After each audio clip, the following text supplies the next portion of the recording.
In this video, I wanted to review a company by the name of Ternium and take a look at their business, do a full evaluation, compare it to its current stock price, and see if this is a good buy for my portfolio.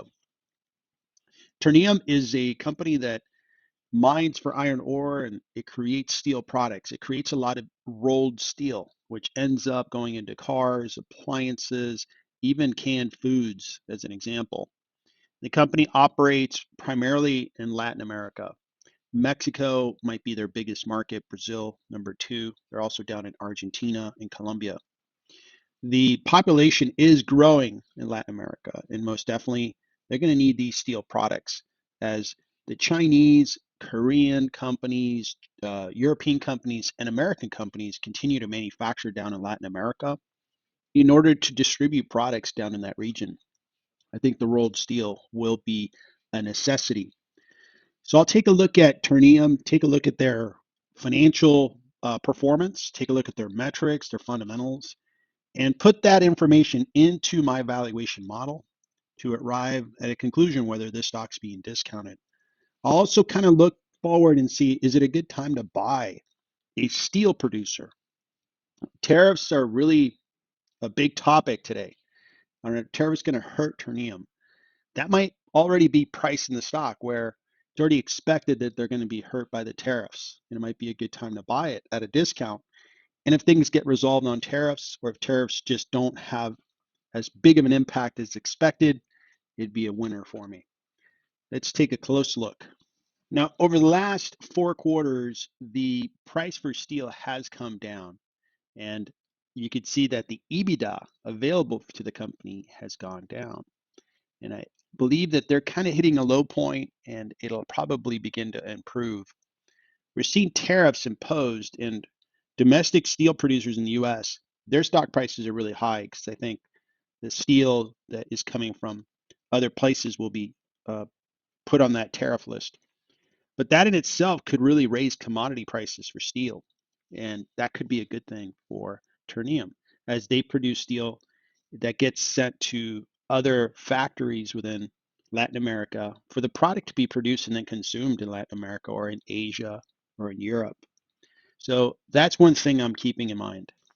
The cash flow from this company has been going down mainly because CapEx did go up. They're putting more capital into their production lines, into their factories, and that really drained the net free cash flow.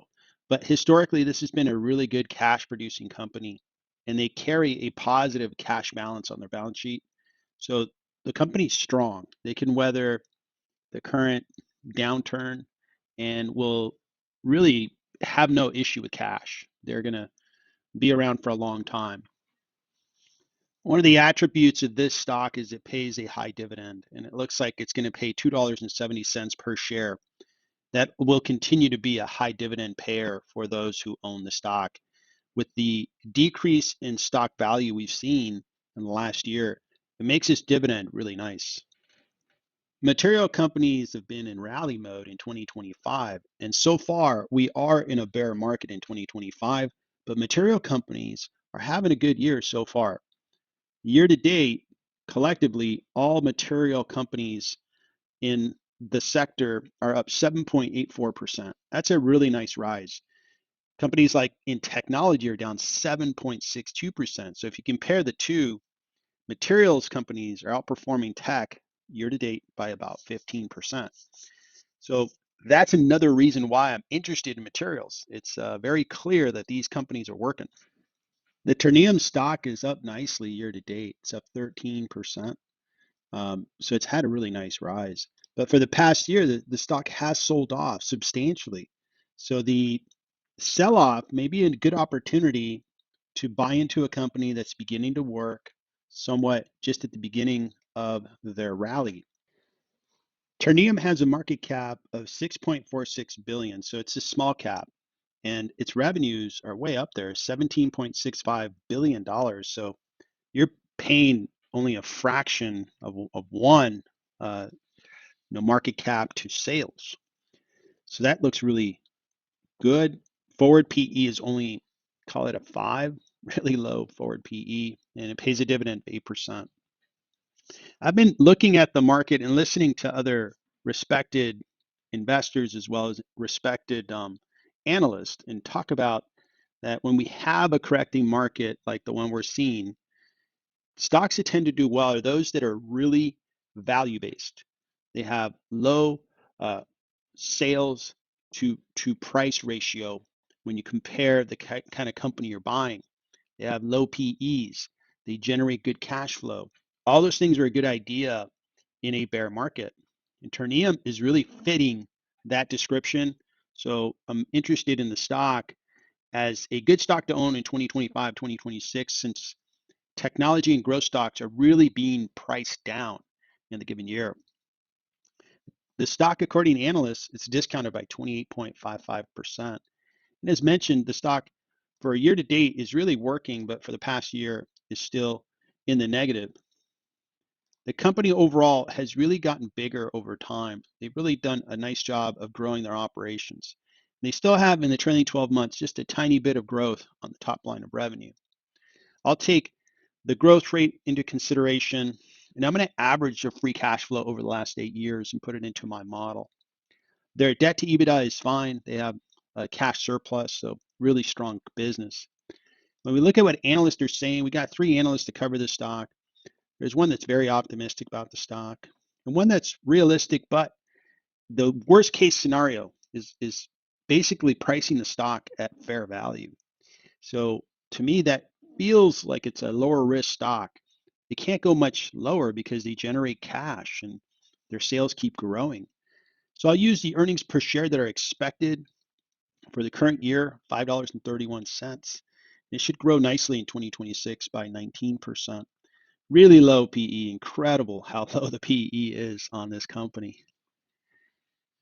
So I'm valuing Ternium by looking at their cash flows first and then their earnings per share.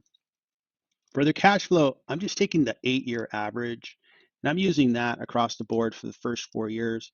Then after that, in terminal value, the terminal growth rate will be 3%. I'm going to discount those cash flows by 12%, a very high discount rate because the company is outside my home country and it's in a more risky environment where steel prices and so forth. But even if I use a high discount rate like that, I still get a very high intrinsic value of cash flows that I expect from Ternium. And when I compare that, I add cash, take away debt to get to an equity value of 11.4 billion. And the market cap's much lower, 77% lower. So there's a 77% discount when I compare the value of the cash flows the company has compared to the current stock price. That's a real attractive discount. There's good upside. And investors are being paid 8% as a dividend while you wait for the stock to rally. Not a bad situation. I'm going to use the earnings per share that I expected. I'm going to give them a PE of 8. I think the stock begins to work. They're going to expand that PE. And it provides about a 33% discount. I'm not too far from where the analysts are arriving. They only look at earnings per share. Combined, it provides an attractive 62% discount on the stock. So that's a really nice, attractive situation for an investor. How desirable do I feel the Ternium business is? And I'll answer that question and then let you know if I'm going to buy or not buy shares in Ternium.